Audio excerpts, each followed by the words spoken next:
Is Sheriff Joe convicted for doing his job? I'll make a prediction. I think he's going to be just fine, okay?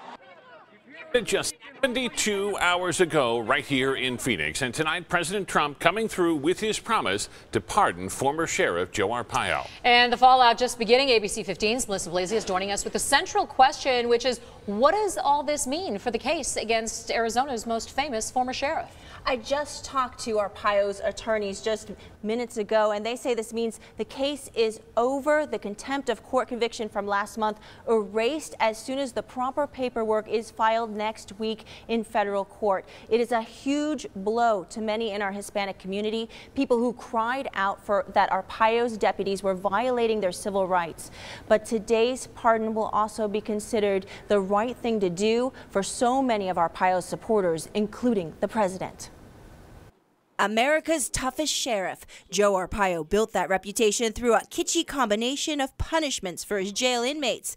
Tent City, green bologna, pink underwear, and chain gangs. I just hope that you never come back to jail. Arpaio was not just an enforcer of the law, he was the embodiment of the law. I'm the sheriff for Maricopa County. A career lawman and former federal agent, Joe Arpaio was first elected as Maricopa County Sheriff in 1992. Merge of entertainment along with law enforcement. It's very successful. A darling of the national and international press, he wrote books and signed autographs. He even famously investigated President Barack Obama's birth certificate. As we suspect, it is a fraudulent document. Controversies and lawsuits mounted. Multi-million-dollar court settlements were paid to families of inmates who were mistreated or even died behind bars.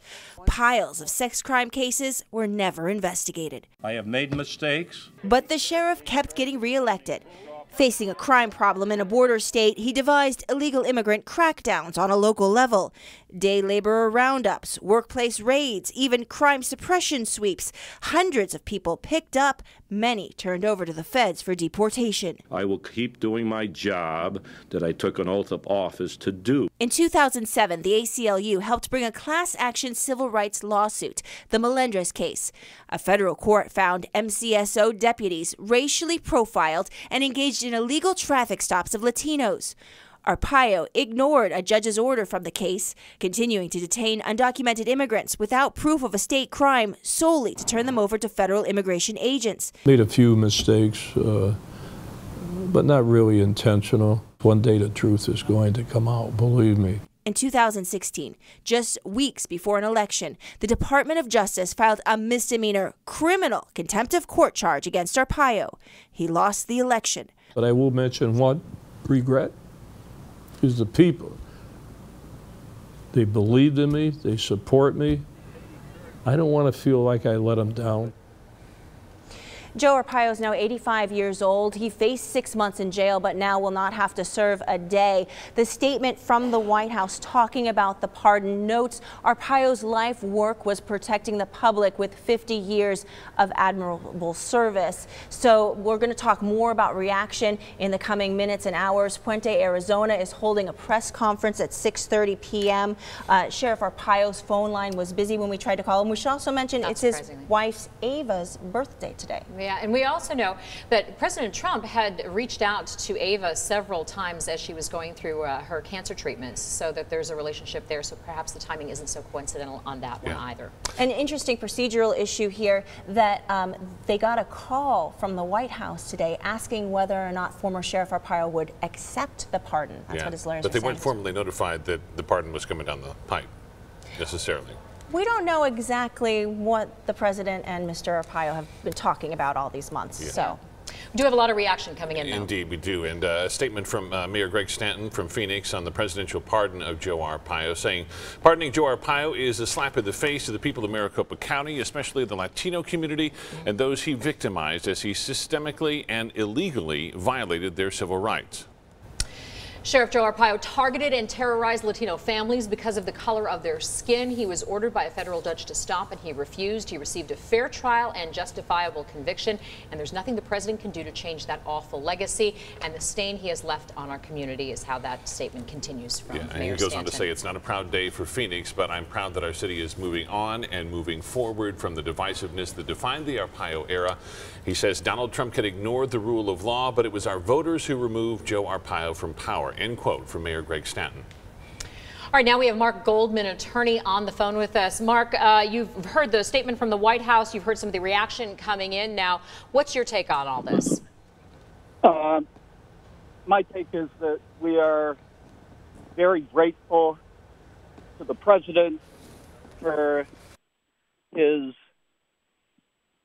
for making the right decision at the right time in connection with pardoning a great American who has served this country in many different ways. It is a real shame to hear these negative comments, and this just illustrates how much hatred and divisiveness there is in this country because of the hatred of these people. They can't stop hating, and that's a real shame. I listened to those comments, and they just really sadden me, because this is a man 85 years old who is not guilty of any crime whatsoever. Mr. Goldman, a lot of people would say that Sheriff Arpaio is one of the main drivers of some of that hatred and divisiveness. He spent years profiling Latinos in these immigration sweeps, often ignoring other crimes, not even investigating other crimes, because he was pouring so many resources into this, something that 2 federal judges have now said is illegal. There's no proof of any of that he ignored other crimes to profile anyone. This is just the narrative that has been created by the left, by the detractors, and it's a false narrative. Mr. Goldman, you say there's no proof, but this was a case that was adjudicated for at least 6 years. Yeah, it was adjudicated. The order came down in 2011, and the conviction came down in 2017. Yeah, I mean, there were numerous opportunities in court to prove otherwise. There would have been numerous opportunities to prove otherwise if he had effective assistance of counsel, which he never had until recently. He did not have effective assistance of counsel. What happened in Melendrez case in federal court didn't prove a thing other than that a judge wanted Arpaio out of office, and that was talked about in the court case in Melendrez, that there was agenda. And I think many people would disagree. Mr. Goldman, thanks so much for being with us, and thanks for your commentary. Sure.